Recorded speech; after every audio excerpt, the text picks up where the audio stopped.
Заклинює оцей. Треба просто оту шестеренку порухати, покрутити. В будь-яку сторону, щоб вона легенько. Вона заклинюється сюди. А так легенько взяли, покрутили взад вперед, все. Тепер при закритому замку вона закриває і відкриває. Глючить оця шестеренка, вона заклинює. І все.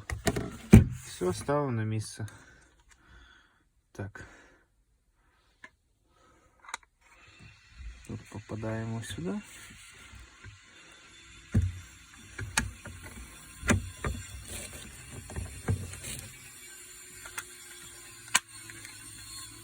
Все, замок зібраний. Провіряємо, відкриваємо, провіряємо. Вгору вниз працює. Закритий, відкритий. І закрутити 3 болтика назад. І 3 болтика назад. Ну, в гірших випадках треба висверлити тут. Але переважно 7-го разу не хватить.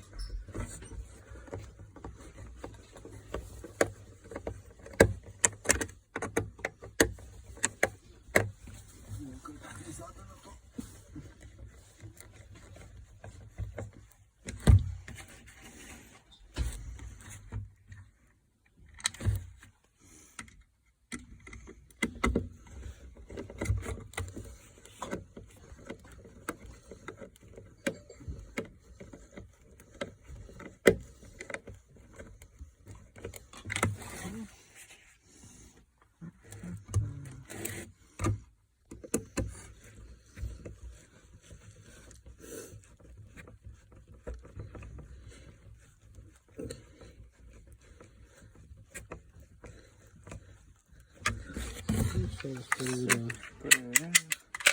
Відкриваємо. Закритий, вверх, вниз, механізм працює. Все, супер. Так що нічого навіть осверлювати не треба, знімається цей замок, розбирається. Шестеренку чорну тільки порухати. Все, люкс. Дякую за увагу. Поддержка.